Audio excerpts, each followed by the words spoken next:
ڈولی، خالدہ حسین۔ وہ ایک شہر نور تھا، ایک سے بڑھ کے ایک پریزاد جھلملاتے لباس میں ادھر سے ادھر بھاگا پھرتا تھا۔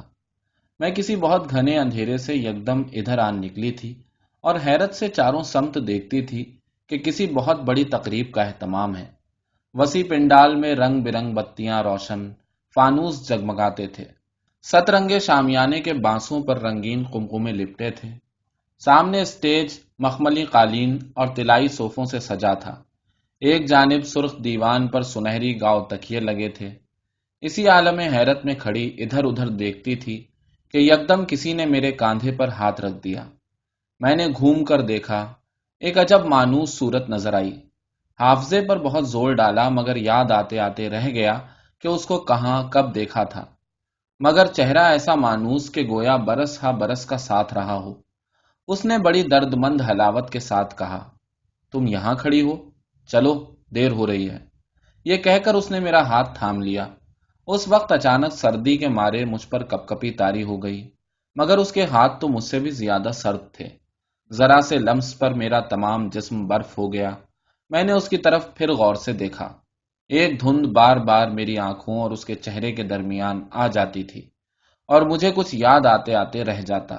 برسوں پرانی کوئی سنسان دوپہر، یا پھر سردیوں کی تنہا رات، جب اچانک شب کی طوالت کے باعث نیند اچٹ جائے، آنکھیں اور ذہن دھل جائیں، بالکل خالی گونجتے کمروں کی طرح، کھڑکیوں کے پٹ گرد اڑاتی آندھیوں میں آپس میں بجتے ہوں، مٹی اڑ اڑ کے آنکھوں، ناک اور منہ میں دانتوں تلے کرکراتی ہو، محض ایک مانوس چہرے کا ٹمٹماتا دیا کمرے میں روشن ہو، وہی چہرہ جو یاد آتے آتے رہ جائے۔ تم یہاں کھڑی ہو، چلو دیر ہو رہی ہے۔ وہ میرا ہاتھ تھام کر چل دی، پنڈال سے کافی دور ایک نیم روشن مکان کی طرف، جس کا بڑا دروازہ کھلا تھا۔ اندر ایک وسیع کمرے میں بڑے بڑے نیم روشن فانوسوں تلے بہت سے لوگ بیٹھے تھے۔ ادھر ادھر طرح طرح کا سامان بکھرا تھا، خالی صندوق، جھلملاتے کپڑے، زیورات کے بے شمار ڈبے جو کھلے پڑے تھے اور خالی تھے، بالکل خالی، مگر کوئی بھی ان کے خالی ہونے کی طرف متوجہ نہ تھا، گویا ان کا خالی ہونا ہی درست ہو۔ میں نے حیرت سے سب کچھ دیکھا، مگر اس سے بھی زیادہ حیرت مجھے تب ہوئی جب سب نے اپنی اپنی مصروفیات سے ہاتھ اٹھا لیا، گویا سب کے سب میرے ہی منتظر تھے۔ انہوں نے مجھے گھیر لیا۔ میں انجانے میں کسی واردات میں گھر چکی تھی، شاید یہ سب کچھ واقعی میری ہی خاطر کیا گیا تھا، مگر یہ کیسے ممکن ہے؟ میں نے اپنی جانب دیکھا، مرجھائے جسم، اڑتے بالوں اور بے رنگ چہرے کو، اور پھر اس سارے تمطراق کو۔ یہ کیوں کر ممکن ہے؟ میں نے پہلے دن سے یاد کرنا چاہا۔ میں کہ ازل سے ٹوٹی پھوٹی ادھوری چیزوں کی ہمنشین تھی، اور پھر سنسان دوپہریں اور سایوں سے سرسراتی گھنی راتیں جو میری ہمدم ہوئیں، اور مکانوں کی خاموش ممٹیاں اور ان پر بیٹھنے والے ساکت پرندے، اور وہ سب لوگ جن سے بنا لفظوں اور آوازوں کے میری گفتگو رہی، میل ہا میل کے فاصلوں پر بھی ایک ایسی قربت جو ہڈیوں میں اتر جاتی ہے، وہ سب کے سب مجھے ایک ایک کر کے قطار صورت نظر آئے۔ تو پھر میری خاطر اتنا اہتمام کیوں کر ہو سکتا ہے؟ اور اب وہ اچانک اس انجانی جگہ، انجانے منظر میں، گویا سب کچھ میرا منتظر تھا۔ لوگوں کی آنکھوں میں اشتیاق بھرا انتظار تھا۔ اس نے مجھے ایک چوکی پر بٹھا دیا۔ میرے سامنے زمین پر ایک جانب نقرئی سینی میں ایک جوڑا سجا تھا، سلمے ستارے جڑا۔ اس کا رنگ عجب تھا، اگر چاہو بھی تو لفظوں میں بیان نہ کر سکو۔ وہ جوڑا مور کے پروں کا جگمگاتا سبزی مائل فیروزی رنگ کا تھا، ایک دم آنکھوں میں اتر جانے والا، جس پر چاندی کا مسالہ جڑا تھا، اور اس جوڑے سے کچھ دور ایک صندوق، گہرے بھورے رنگ کی چکنی چمکتی لکڑی کا صندوق، بنا تالے کے، اتنا بڑا، بالکل خالی، کسی سامان کا منتظر۔ چلو پہلے غسل کر لو، یہ جوڑا لے لو، اس کے بعد پھر۔ اس نے وہ جوڑا اپنی باہوں پر ڈال لیا اور مجھے ایک جانب لے کر چل دی۔ غسل اور اس سردی میں؟ ایک شدید کپکپاہٹ سے میں لرزنے لگی۔ سردی تو ہے، مگر پہلے ہی خاصی دیر ہو چکی ہے۔ اس نے ایک تنگ دروازے پر رکتے ہوئے کہا، لو، میں باہر انتظار کرتی ہوں۔ پھر میں وہ جوڑا اٹھائے اس تنگ دروازے سے اندر چلی گئی۔ پانی بےحد ٹھنڈا تھا، مگر میں خود بخود ان حالات کی اسیر ہو چکی تھی۔ رفتہ رفتہ میرے اندر اضطراب بڑھنے لگا۔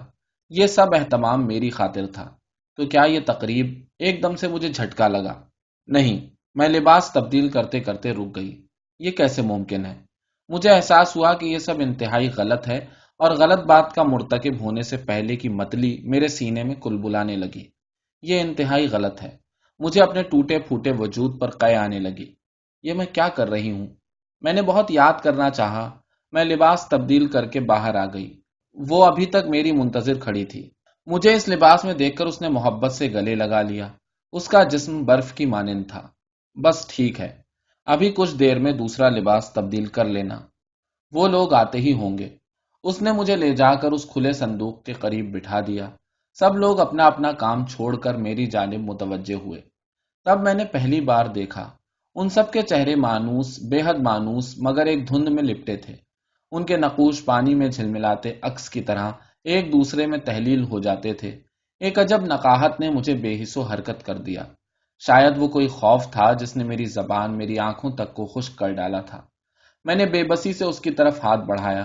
اس کے ہاتھ میں سرخ چوڑیاں تھیں جو وہ اب مجھے پہنانے کے لیے آ رہی تھی۔ میں نے اس کی آنکھوں سے التجا کی۔ اس نے اپنی نم آلود آنکھیں جھکا لی۔ میں جانتی ہوں، پہلی چوڑی چڑھاتے ہوئے اس نے سرگوشی کی۔ میں جانتی ہوں، مگر اب کچھ نہیں ہو سکتا۔ اس نے چاروں طرف پھیلے پرتکلف انتظامات کو دیکھا، اور وہ بے شمار مہمان جو نہ جانے کہاں کہاں سے چل کر آئے تھے، اور آخر میں اس نے وہ مور پنکھ دوپٹہ میرے سر پر ڈال دیا۔ آؤ اٹھو۔ پھر وہ مجھے اٹھا کر لوگوں کے درمیان لے آئی۔ وہ چکنی لکڑی کا صندوق، بنا قفل کے، بالکل خالی، منہ کھولے، کسی سامان کا منتظر، میرے بالکل قریب تھا۔ اتنا قریب کہ میرے پاؤں اس سے چھو رہے تھے۔ پھر اچانک لوگوں نے میرے قریب سمٹنا شروع کر دیا۔ اتنا قریب کہ میرا دم گھٹ گیا۔ وہ میرے پہلو سے پہلو لگائے بیٹھی رہی۔ لوگوں کے ہجوم سے بچانے کی خاطر اس نے اپنی باہیں میرے گرد ڈال دی۔ لو دیکھو، تم نے آئینہ تو دیکھا ہی نہیں۔ اس نے اپنے پہلو سے ایک آئینہ نکال کر میرے سامنے رکھ دیا، مگر میں نے اس چہرے کو نہیں پہچانا۔ مجھے اب تک یقین نہیں وہ چہرہ کس کا تھا، یا شاید وہ آئینہ تھا ہی نہیں۔ وہ تو سچ مچ کا کوئی چہرہ میرے روبرو تھا۔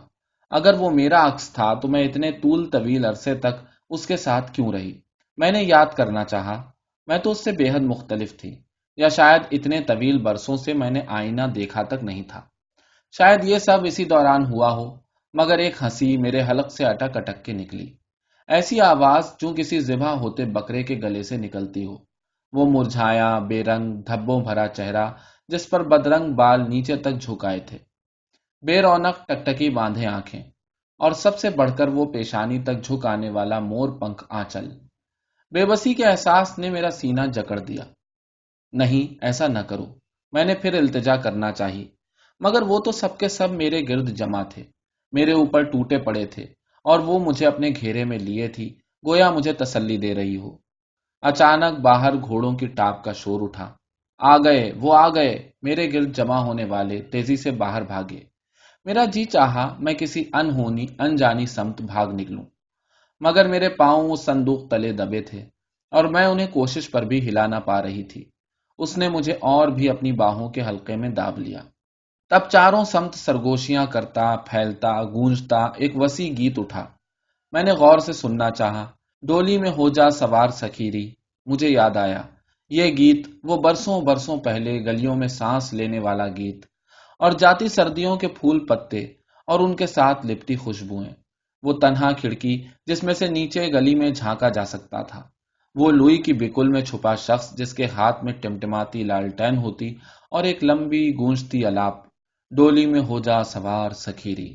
میری آنکھیں خشک پتھر، پلکیں تک جھپکنا بھول چکی تھیں۔ اٹھو، اس نے مجھے تھام کر اٹھانا چاہا، مگر اس چکنی چمکتی لکڑی کے صندوق تلے سے پاؤں ہی نہ نکلنے پاتے تھے۔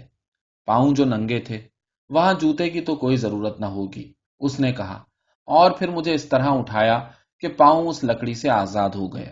پھر کچھ لوگ، نئے اجنبی لوگ، دھند میں لپٹے چہرے لیے آئے۔ ٹھیک ہے، تیار ہے، کسی نے کہا۔ تب میں نے دیکھا اس صندوق کے 4 ڈانڈے تھے، شاید وہی رہ رہ کے میرے پاؤں پکڑتے تھے۔ انہوں نے بڑھ کے ڈانڈے تھامے۔ گیت کی گونج اب دیواروں میں سرایت کر گئی تھی۔ ڈولی میں ہو جا سوار سکھیری۔ ہجوم میرے گرد یوں جمع ہو رہا تھا گویا مکھیوں کا بہت بڑا چھتا، اور اس چھتے کی بھنبھناہٹ وہی گیت تھی، ایک ہی بول، ایک ہی تھر تھراہٹ۔ تب اس نے اپنی نرم محبت بھری باہوں میں اٹھا کر مجھے اس ڈولی میں سوار کرا دیا۔ سب نے پکارا، وہ کہاں ہے؟ اس کو بلاؤ، اور یہ دوسرا جوڑا اس کے ساتھ کر دو۔ میں نے چاروں طرف دیکھنا چاہا، خوف اور اشتیاق سے کانپتے ہوئے۔ وہ کون ہے؟ کیا میں اسے دیکھ سکوں گی؟ مگر وہ باہر ہی میرا منتظر رہا۔ کہاروں نے ڈانڈے کاندھے پر رکھے۔ پھر میں نے جانا کہ ہجوم سے بہت دور نکل آئی ہوں۔ گیت کی صدائیں دور، بہت دور رہ گئی تھیں۔ کہاروں کے ہانپتے سانس میرے گرد منڈلا رہے تھے۔ ان کے قدموں کی آواز میرے کانوں میں گونجتی تھی، اور ان میں ڈوبتی ابھرتی، ابھرتی ڈوبتی گھوڑے کی ٹاپ کے میرے ساتھ ساتھ چلی جاتی تھی۔ پھر یکدم کہاروں کے قدم تیز ہو گئے، بے انتہا تیز۔ گھوڑے کی ٹاپ میں عجب برق رفتاری آ گئی۔ کبھی کبھی یہ ٹاپ اس قدر قریب آ جاتی کہ گویا کہیں میرے اندر ہی سے اٹھ رہی ہو، مگر پھر وہ قریب آتے آتے دور ہو جاتا۔ ڈولی کے پردے گرے تھے۔